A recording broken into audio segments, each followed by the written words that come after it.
দশম শ্রেণীর ছাত্ররা তোমরা নিশ্চয়ই জানো, এর আগের ক্লাসে আমি তোমাদের সামনে আলোচনা করেছিলাম বৃত্তস্থ চতুর্ভুজ সংক্রান্ত উপপাদ্য নিয়ে। আজ আমি তোমাদের সামনে আলোচনা করব বৃত্তের স্পর্শক সংক্রান্ত উপপাদ্য সম্পর্কে। তো প্রথমে আমরা একটা বৃত্তের স্পর্শক বলতে কী বোঝায় সেই সম্পর্কে ধারণা লাভ করব। তো দেখো, এই বোর্ডে আমি একটা বৃত্তের সাপেক্ষে একটা সরলরেখার অবস্থান তিন রকমভাবে দেখিয়েছি। প্রথম ক্ষেত্রে তোমরা দেখতে পাচ্ছ এই বৃত্ত এবং এই সরলরেখাটি একটা নির্দিষ্ট দূরত্বে অবস্থান করছে। তো এখানে এই বৃত্ত এবং এই সরলরেখার মধ্যে কোনো সাধারণ বিন্দু নেই। দ্বিতীয় ক্ষেত্রে আমরা দেখতে পাচ্ছি এই সরলরেখাটা এই বৃত্তকে ছেদ করেছে। এক্ষেত্রে এই সরলরেখা এবং এই বৃত্তের দুটি সাধারণ বিন্দু আছে, সি এবং ডি। তৃতীয় ক্ষেত্রে আমরা দেখছি এই সরলরেখাটি এই বৃত্তের একেবারে গা ঘেঁষে গিয়েছে, অর্থাৎ স্পর্শ করে গিয়েছে। এখানে এই বৃত্ত এবং এই সরলরেখার মধ্যে একটি মাত্র সাধারণ বিন্দু আছে, এখানে সেই বিন্দুটা হলো টি বিন্দু। এরকমভাবে যদি কোনো বৃত্ত এবং কোনো সরলরেখার একটিমাত্র সাধারণ বিন্দু থাকে, তখন আমরা বলবো ওই সরলরেখাটি ওই বৃত্তের স্পর্শক, এবং এই সাধারণ বিন্দুটাকে বলা হবে উহাদের স্পর্শবিন্দু। বৃত্তের স্পর্শক সংক্রান্ত তিনটি উপপাদ্য তোমাদের আছে, উপপাদ্য 40, 41 ও 42। প্রথমে আমরা উপপাদ্য 40 সম্পর্কে জানবো। ওখানে বলা হয়েছে বৃত্তের কোনো বিন্দুতে স্পর্শক ও স্পর্শ বিন্দুগামী ব্যাসার্ধ পরস্পর লম্ব। এই আমি লিখেছি, বৃত্তের কোনো বিন্দুতে স্পর্শক ও স্পর্শ বিন্দুগামী ব্যাসার্ধ পরস্পর লম্বভাবে অবস্থিত। তো এটা আমরা কীভাবে প্রমাণ করব দেখো। প্রথমে মনে করো আমি একটা বৃত্ত আঁকলাম, আর সেই বৃত্তের কেন্দ্র হচ্ছে ও। বৃত্তের উপরে যে কোনো একটা বিন্দু মনে করো আমি পি নিয়েছি, পি বিন্দু দিয়ে বৃত্তের একটা স্পর্শক আমি আঁকলাম। মনে করো এ বি হলো পি বিন্দুগামী বৃত্তের একটা স্পর্শক। এ বি হলো পি বিন্দুগামী বৃত্তের একটা স্পর্শক। ওপি যুক্ত করলাম। তাহলে আমাদের কি প্রমাণ করতে হবে না, প্রমাণ করতে হবে যে স্পর্শক আর স্পর্শ বিন্দুগামী ব্যাসার্ধ পরস্পর লম্ব, অর্থাৎ ওপি এ বি এর উপরে লম্ব। ওপি লম্ব এ বি এর উপর, এটা আমাকে প্রমাণ করতে হবে। তাহলে এবার আমরা অঙ্কনটায় কী লিখব? অঙ্কনে বলবো যে এ বি স্পর্শকের উপর অপর যে কোনো একটা বিন্দু কিউ নেওয়া হলো এবং ও কিউ যুক্ত করা হলো। এরপর আমরা প্রমাণ নিয়ে আলোচনা করব। দেখো, এ বি স্পর্শকের উপর পি ছাড়া যে কোনো বিন্দুই কিন্তু বৃত্তের বাইরে রয়েছে, তাই এই ও কিউ রেখাংশটা বৃত্তটিকে একটা বিন্দুতে ছেদ করবে। ধরলাম এই ছেদ বিন্দুটা হলো আর। এবারে আমরা বলতে পারবো যে ও আর লেস দেন ও কিউ, ও আর ও কিউ এর থেকে ছোট। এটা আমরা বলতে পারবো। কেন বলতে পারবো না, দেখো আর বিন্দুটা হচ্ছে ও আর কিউ এর মধ্যবর্তী, সেই জন্য আমরা বলতে পারবো। আবার দেখো যে ও আর ওপি কিন্তু সমান, কারণ কি একই বৃত্তের ব্যাসার্ধ হয়ে যাচ্ছে। এই ওপি আর ও আর একই বৃত্তের ব্যাসার্ধ হয়ে যাচ্ছে। তাহলে আমরা এটাও বলতে পারবো যে ওপি লেস দেন ও কিউ, এটা বলতে পারবো। ও আর যদি ও কিউ এর থেকে ছোট হয়, তাহলে ওপি ও কিউ এর থেকে ছোট হবে, কারণ ও আর ওপি তো সমান একই বৃত্তের ব্যাসার্ধ হওয়ার জন্যে। তাহলে আমরা দেখতে পাচ্ছি যে এই এ বি এর উপর কিউ এর যে কোনো অবস্থানের জন্যই ও পিটা ও কিউ এর থেকে ছোট হয়ে যাচ্ছে। আর এই বৈশিষ্ট্যটা কার থাকে না, একটা রেখাংশের উপরে মানে একটা রেখাংশের বহিস্থ কোনো বিন্দু থেকে ওই রেখাংশ পর্যন্ত যত রেখাংশ টানা যায়, তাদের মধ্যে আমরা জানি যে লম্বের দৈর্ঘ্যটাই সব থেকে ছোটো হয়। এখানে দেখো ওপিটা সব থেকে ছোটো হয়েছে। ও বিন্দু থেকে এ বি স্পর্শক পর্যন্ত যত আমরা রেখাংশ টানতে পারবো, তার মধ্যে ওপি এর দৈর্ঘ্যই সব থেকে ক্ষুদ্রতম হচ্ছে। তার মানে আমরা বলতে পারবো যে ওপি এ বি স্পর্শকের উপরে লম্ব, এটা আমরা বলতে পারবো। ওপি লম্ব এ বি। তোমাদের পাঠ্য বইয়ের 208 পাতায় এই উপপাদ্যের প্রমাণটা দেওয়া আছে, তোমরা ভালোভাবে দেখে নেবে। বুঝতে সমস্যা হলে অবশ্যই আমাকে জানাবে। এবার আমরা উপপাদ্য 41 সম্পর্কে জানব। এখানে আছে বৃত্তের বহিস্থ কোনো বিন্দু থেকে যে দুটি স্পর্শক অঙ্কন করা যায়, তাদের স্পর্শ বিন্দু দুটির সাথে বহিস্থ বিন্দুর সংযোগ সরলরেখাংশ দুটির দৈর্ঘ্য সমান এবং তারা কেন্দ্রে সমান কোণ উৎপন্ন করে। মানে ব্যাপারটা এরকম, মনে করো এটা একটা বৃত্ত, তার কেন্দ্রটা মনে করো ও, কেন্দ্রটা হলো ও, আর এই বৃত্তের বাইরের একটা বিন্দু মনে করো পি। এই পি বিন্দু থেকে এই বৃত্তের দুটি স্পর্শক আমরা টানতে পারি।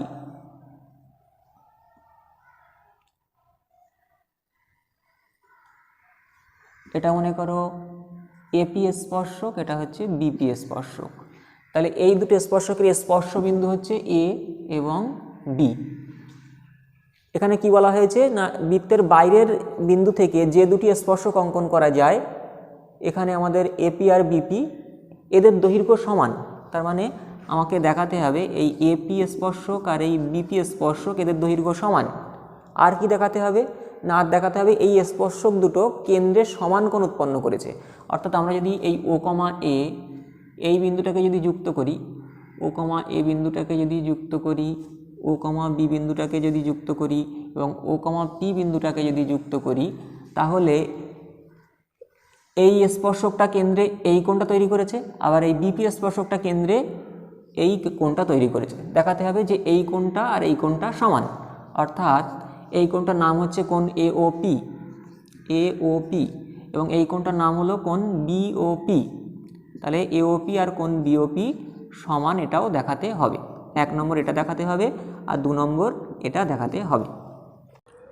তাহলে প্রদত্ততে আমরা প্রথমে বলে নেব যে অকেন্দ্রীয় বৃত্তের বহিস্থ পি বিন্দু থেকে পিএ এবং পিবি দুটি স্পর্শক, যাদের স্পর্শবিন্দু যথাক্রমে এ এবং বি, এবং একই সঙ্গে বলে নেব যে ও কমা এ, ও কমা বি এবং ও কমা পি যুক্ত করা হলো, অর্থাৎ ও এ, ও বি এবং ও পি রেখাংশ তিনটি আমরা টানলাম। এবারে প্রামাণ্য কি প্রমাণ করতে হবে? প্রামাণ্য বলে 1 নম্বরে লিখব এটা, 2 নম্বরে লিখব এটা। প্রামাণ্য তাহলে আমরা লিখে ফেললাম। এবারে প্রমাণ, প্রমাণে আমরা প্রথমে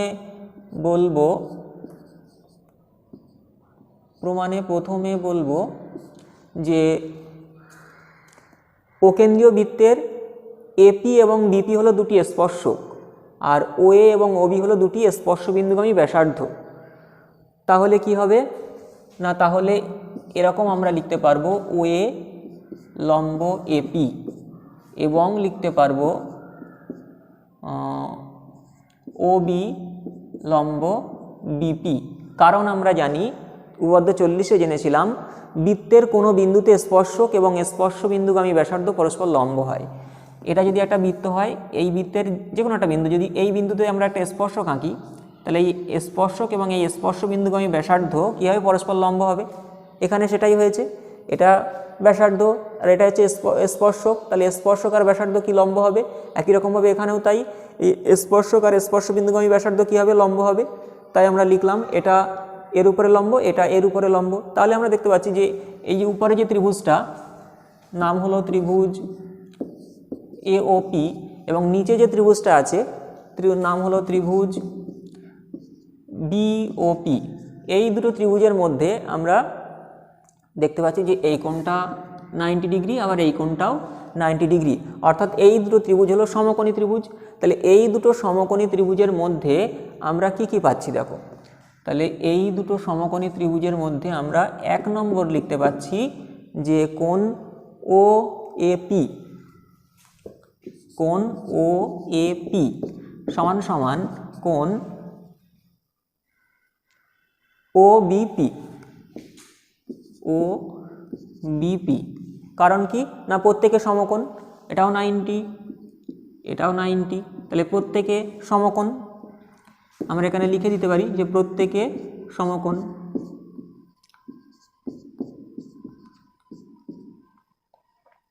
প্রত্যেকে সমকোণ।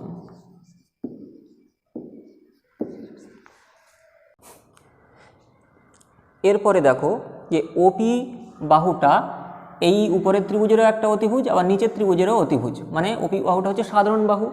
তাহলে আমরা লিখব যে অতিভুজ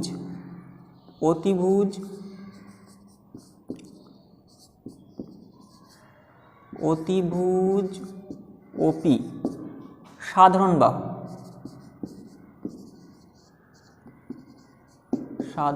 বাহু, এবারে আর একটা শর্ত আমরা লিখতে পাচ্ছি যে ও এ সমান সমান কি না ও বি। কারণ কি না, একই বৃত্তের ব্যাসার্ধ। দেখো এই ও এ আর ও বিটা সমান, কারণ কি না একই বৃত্তের ব্যাসার্ধ, একই বৃত্তের ব্যাসার্ধ।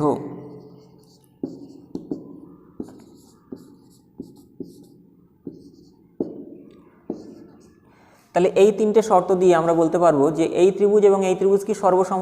তাহলে বলতে পারবো অতএব ত্রিভুজ এ ও পি সর্বসম হবে কার সঙ্গে, না ত্রিভুজ এই বি ও পি এর সঙ্গে। কোন শর্তানুসারে, না সর্বসমতার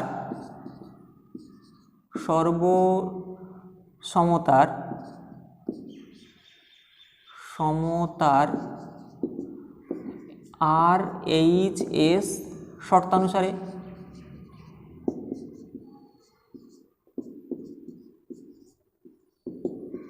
সর্বসমতার আর এইচ এস শর্তানুসারে কী হবে, না সর্বসম হবে। আর মানে হচ্ছে এখানে রাইট অ্যাঙ্গেল, প্রথমটা আমি রাইট অ্যাঙ্গেল দেখিয়েছিলাম। এইচ মানে কি, হাইপোটেনিয়াস মানে অতিভুজ। দ্বিতীয়টা দেখো অতিভুজ সমান হয়েছে, অতিভুজ ওপিটা হচ্ছে সাধারণ বাহু। তারপরে 3 নম্বরটা কি, না 3 নম্বরটা হচ্ছে এই যে ও এ সমান ও বি সমান হয়েছে, কারণ এস মানে হচ্ছে সাইড, যে কোনো একটা বাহু সমান হয়েছে। তাহলে এই শর্তানুসারে এই দুটো ত্রিভুজ কী হলো, সর্বসম হলো। আর আমরা জানি যে সর্বসম ত্রিভুজের অনুরূপ বাহুগুলো সমান হয় এবং অনুরূপ কোণগুলোও সমান হয়। তাহলে আমাদের এই যে এই এওপি ত্রিভুজের এপি বাহুটা এবং বিওপি ত্রিভুজের বিপি বাহুটা কী হবে, অনুরূপ বাহু। মানে এই এপি বাহু আর বিপি বাহুটা হচ্ছে অনুরূপ বাহু, তাহলে সমান হবে। অতএব আমরা লিখতে পারবো এপি সমান হচ্ছে বিপি। এপি সমান বিপি, কারণটা কি, না সর্বসম ত্রিভুজের অনুরূপ বাহু। সর্বসম ত্রিভুজের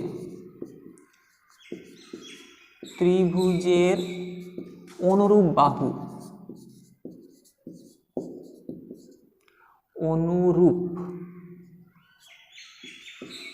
বাহু, তাহলে আবার আমরা বলতে পারবো যে কোণ এ ও পি সমান কোণ বি ও পি সমান, কারণ কি সর্বসম ত্রিভুজের অনুরূপ কোণ। অতএব আমরা এটাও লিখতে পারবো যে কোণ এ ও পি সমান কোণ এই বি ও পি।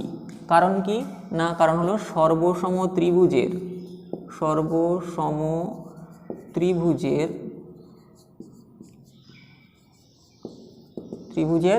অনুরূপ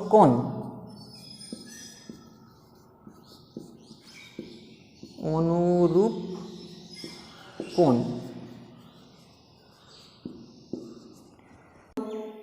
এইভাবে তোমরা ভালোভাবে উপপাদ্যটা দেখে নেবে।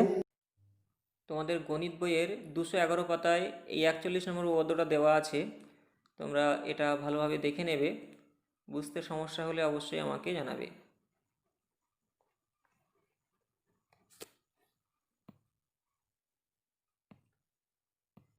এবারে আমরা উপপাদ্য 42টা দেখব।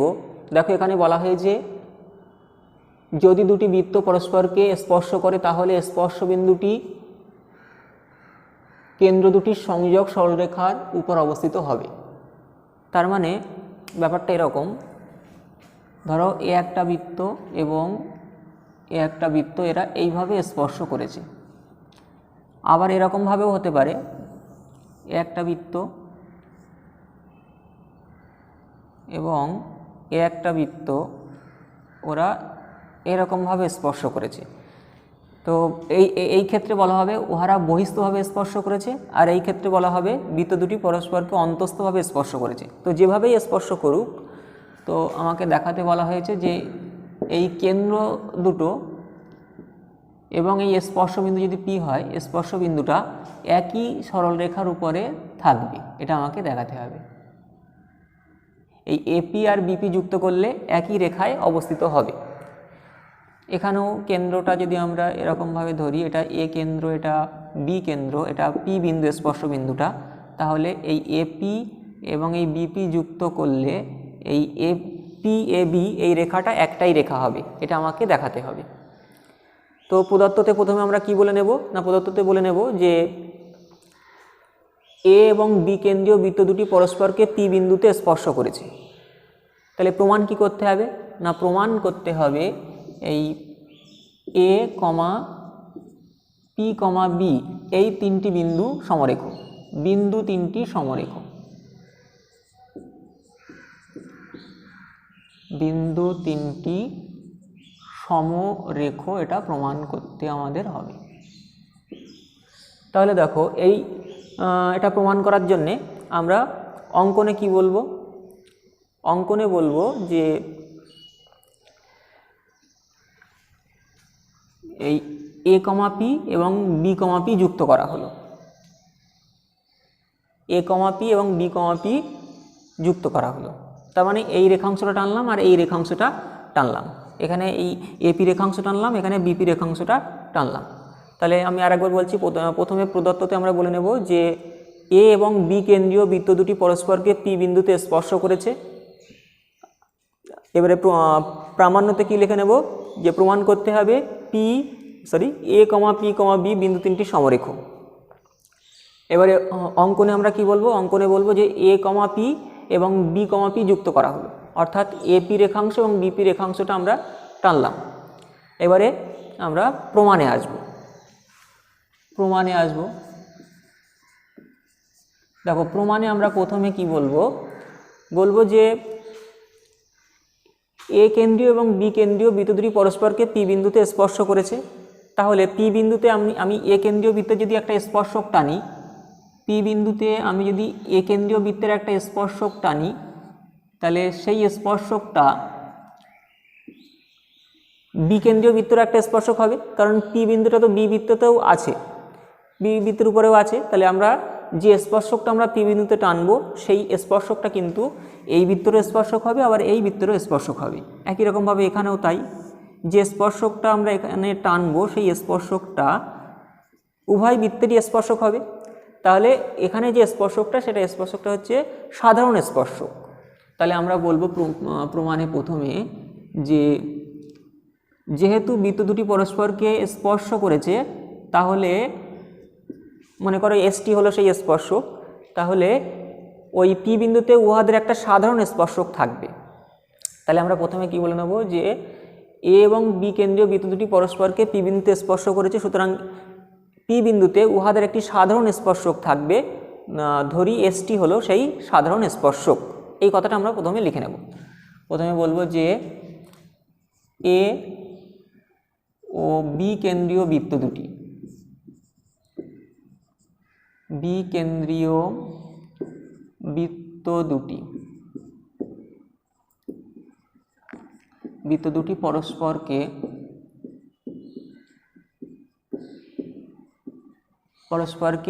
পি বিন্দুতে স্পর্শ করেছে।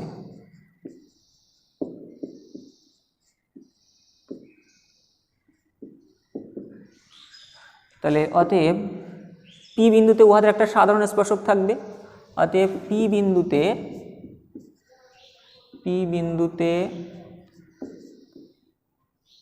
উহাদের বা বৃত্ত দুটির উহাদের একটি সাধারণ স্পর্শক থাকবে, সাধারণ স্পর্শক থাকবে। এবারে স্পর্শকটা আমরা ধরে নেব, যে ধরি এসটি হলো সাধারণ স্পর্শক,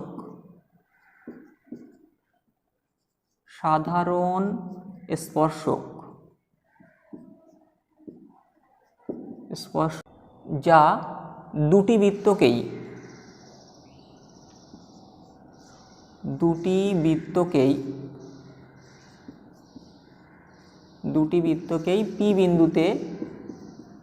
পি বিন্দুতে স্পর্শ করেছে।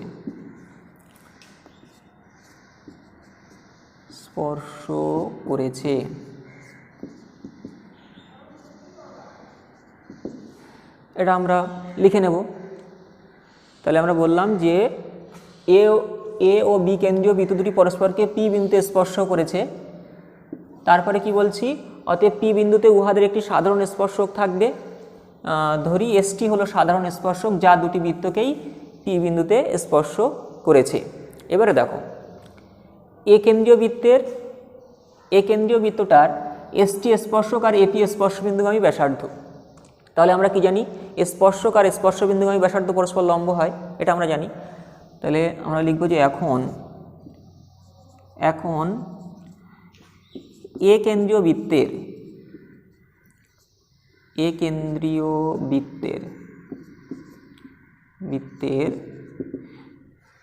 বৃত্তের এসটি স্পর্শক, এসটি হলো কি না স্পর্শক, এবং এপিটা হলো স্পর্শবিন্দুগামী ব্যাসার্ধ, স্পর্শবিন্দুগামী ব্যাসার্ধ। তাহলে কি হবে, আমরা জানি স্পর্শক আর স্পর্শবিন্দুগামী ব্যাসার্ধ পরস্পর লম্ব হয়, অতএব আমরা বলতে পারবো যে এই এপি লম্ব এসটি হবে, এপি লম্ব এসটি। এরকম হলো। একই রকমভাবে এই বিপি এসটি এর উপরে লম্ব হবে। তাহলে অনুরূপভাবে বা অনুরূপে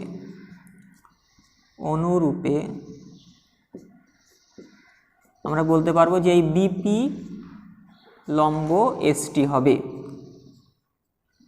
তাহলে আমরা কি দেখতে পাচ্ছি যে এপি এবং বিপি একই বিন্দুতে এসটি এর উপরে লম্ব, কিন্তু আমরা জানি যে একটা রেখার উপরে কোনো একটা বিন্দুতে দুটো আলাদা রেখাংশ লম্ব থাকতে পারে না, যদি না তারা একই সরলরেখায় অবস্থিত না হয়।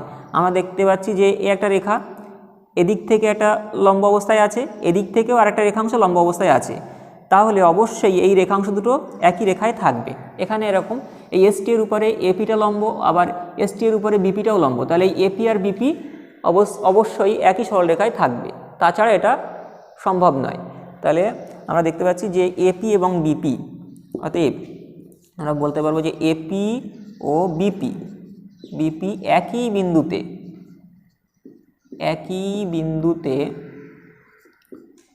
বিন্দুতে এসটি এর উপর লম্ব,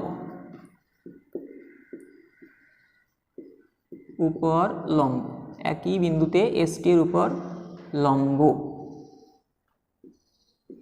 তাহলে আমরা কি বলতে পারবো না, বলতে পারবো অতএব এই এপি ও বিপি সমরেখ, এপি ও বিপি হচ্ছে সমরেখ, অর্থাৎ এ কমা পি কমা বি বিন্দু তিনটি সমরেখ। অতএব এ কমা দিয়ে আমরা লিখব পি কমা দিয়ে বি বিন্দু তিনটি সমরেখ, বিন্দু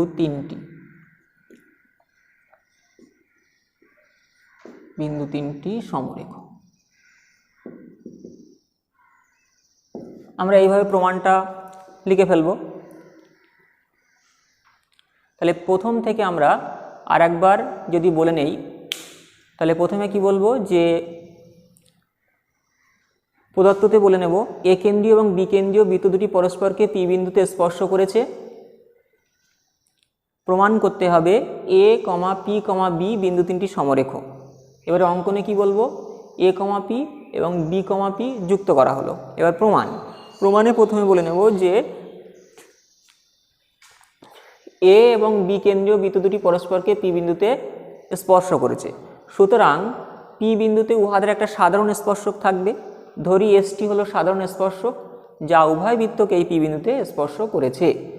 এবারে আমরা বলছি এ কেন্দ্রীয় বৃত্তের এসটি হলো স্পর্শক এবং এপি হলো স্পর্শবিন্দুগামী ব্যাসার্ধ। তাহলে আমরা জানি যে স্পর্শক আর স্পর্শবিন্দুগামী ব্যাসার্ধ পরস্পর লম্ব হয়, অতএব এপি লম্ব এসটি হবে। একই রকমভাবে বি কেন্দ্রীয় বৃত্তের এসটি হলো স্পর্শক এবং বিপি হলো স্পর্শবিন্দুগামী ব্যাসার্ধ, তাহলে কি হবে না বিপি লম্ব এসটি হবে। তাহলে আমরা কি বলতে পারছি, বলতে পারছি যে এপি এবং বিপি একই বিন্দুতে এসটি এর উপরে লম্ব। তাহলে আমরা কি সিদ্ধান্ত করতে পারি, অতএব এপি এবং বিপি সমরেখ, অর্থাৎ এ কমা পি কমা বি বিন্দু তিনটি সমরেখ। এভাবে তোমরা প্রমাণটা ভালো করে দেখে নেবে। তোমাদের গণিত বইয়ের 215 পাতায় এই 42 নম্বর উপপাদ্যের প্রমাণটা দেওয়া আছে, তোমরা ভালোভাবে দেখে নেবে। অসুবিধা হলে অবশ্যই জানাবে। আর এর পরের ক্লাসে এই অধ্যায় থেকে যে গুরুত্বপূর্ণ প্রয়োগগুলো আছে সেগুলো নিয়ে আলোচনা করব।